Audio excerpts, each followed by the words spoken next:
Earlier this month, tensions between the US and Canada escalated dramatically when President Donald Trump announced significant new tariffs on Canadian goods.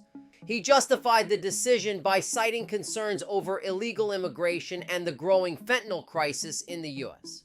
Under the policy, all Canadian imports would be subject to a 25% tariff, while energy products would face a slightly lower 10% tax, both set to take effect on February 4th, 2025.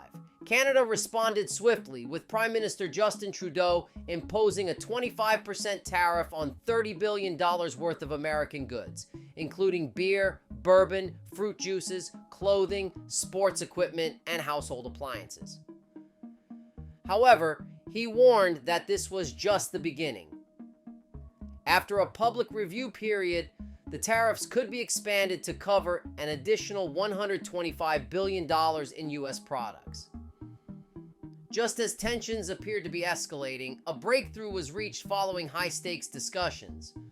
Trump and Trudeau agreed to postpone the tariffs for 30 days, with Canada pledging to enhance border security by appointing a fentanyl czar and collaborating with U.S. officials to establish a joint task force to combat drug smuggling.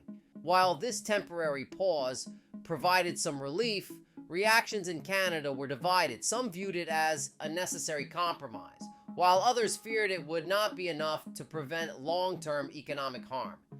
Despite the delay, concerns remained high, with economists warning that if the tariffs were eventually implemented, they could result in higher consumer prices, supply chain disruptions, and strain the historically strong trade relationship between the two nations. In response to this growing uncertainty, Canada began exploring new trade opportunities, particularly in Asia. Alberta, home to much of Canada's oil and natural gas industry, began formulating a strategy to diversify its exports beyond the U.S., aiming to reduce reliance on a single market. With Japan's growing energy needs, it became a key focus for future trade opportunities. To accelerate this shift, Prime Minister Trudeau called for an economic summit, bringing together business leaders, policy experts, and labor unions to explore ways to lessen Canada's dependence on U.S. trade. As part of the plan, efforts were made to boost internal commerce and reconsider previously abandoned energy projects to facilitate oil and gas exports to international buyers. Meanwhile, public sentiment underwent a significant shift. Recent polls revealed that 90% of Canadians now support reducing economic reliance on the U.S., a notable increase from before the tariff dispute emerged. Amid this changing landscape, Canadian companies began adapting. Suncor Energy, one of the nation's largest oil producers, reassured investors that it was better positioned than many competitors to withstand potential U.S. tariffs. Unlike firms that depend almost entirely on selling oil to the U.S., Suncor has the capacity to transport a substantial portion of its production through the Trans Mountain Pipeline to British Columbia's coast, granting it access to global markets rather than being limited to American buyers. Despite these efforts, untangling Canada's deep economic ties with the U.S. won't be easy. For decades, the U.S. has been Canada's primary buyer of oil and gas, shaping the nation's trade policies and energy strategies. Now, with the looming threat of tariffs, Canada is being forced to reconsider its entire economic future. For years, Canada has relied heavily on the U.S. as the main market for its oil and natural gas, with the vast majority of crude exports flowing south. Alberta, the country's energy powerhouse, has played a central role in this trade, supplying most of the fuel.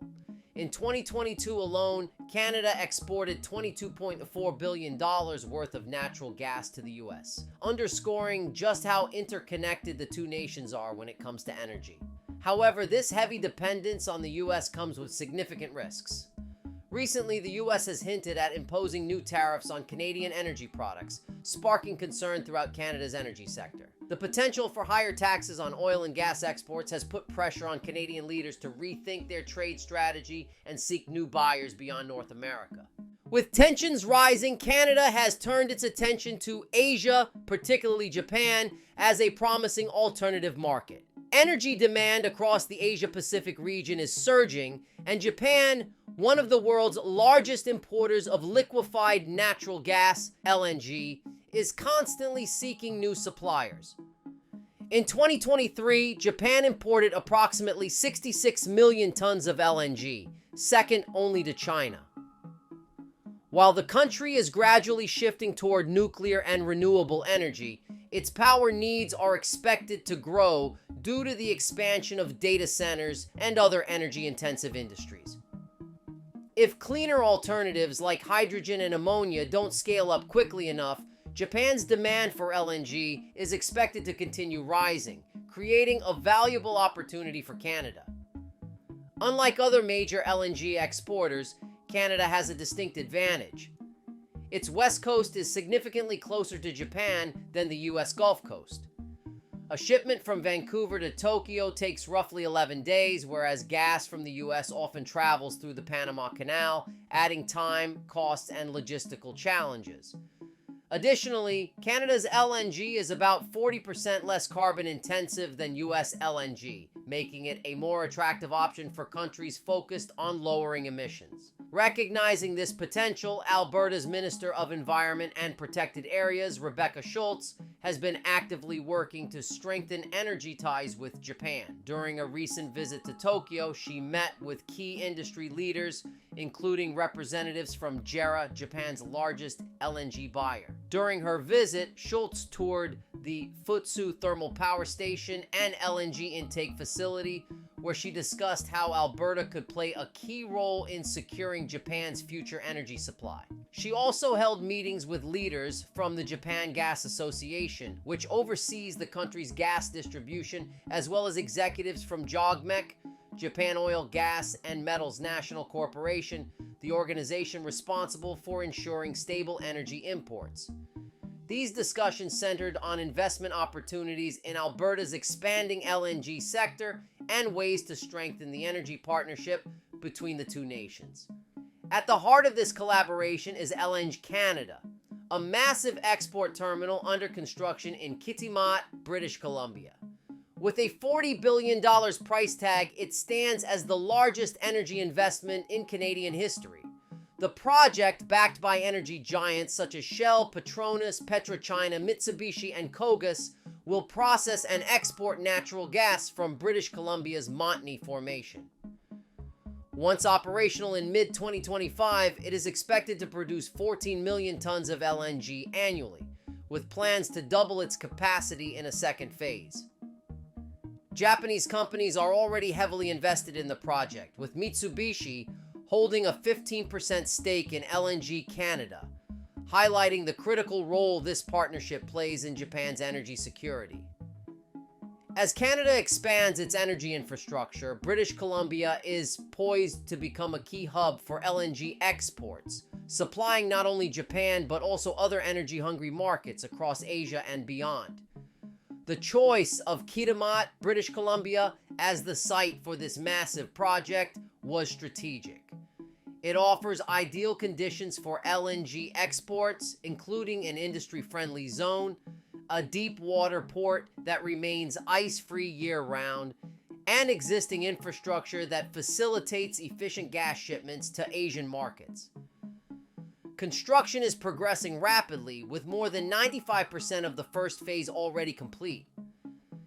If everything stays on track, the first shipment of Canadian LNG is expected to set sail by mid-2025, marking a major milestone in Canada's emergence as a key player in the global energy market. While this large-scale project is drawing attention, it's not the only significant development in Canada's LNG sector. A smaller but equally impactful facility is taking shape in Squamish, British Columbia. Built on the site of a former pulp mill, the wood fiber LNG project is pioneering a more sustainable approach. Unlike traditional LNG plants, this facility will be powered by electricity, drastically reducing emissions. What sets wood fiber LNG apart is its strong collaboration with the Squamish Nation, ensuring that cultural and environmental concerns are prioritized from the start. By working closely with Indigenous partners, the project has earned strong community support, making it a model for responsible energy development. Meanwhile, another innovative initiative is unfolding in Kitimat, but with a unique distinction. Cedar LNG, led by the Haisla Nation, is breaking new ground as an indigenous-led energy venture, setting a precedent for indigenous participation in Canada's LNG industry. In collaboration with private sector investors, Cedar LNG aims to develop a facility capable of exporting 3 million tons of LNG annually while providing long-term economic benefits to the local community. The project is also at the forefront of green energy innovation, incorporating low-emission technologies and electrification to minimize its carbon footprint.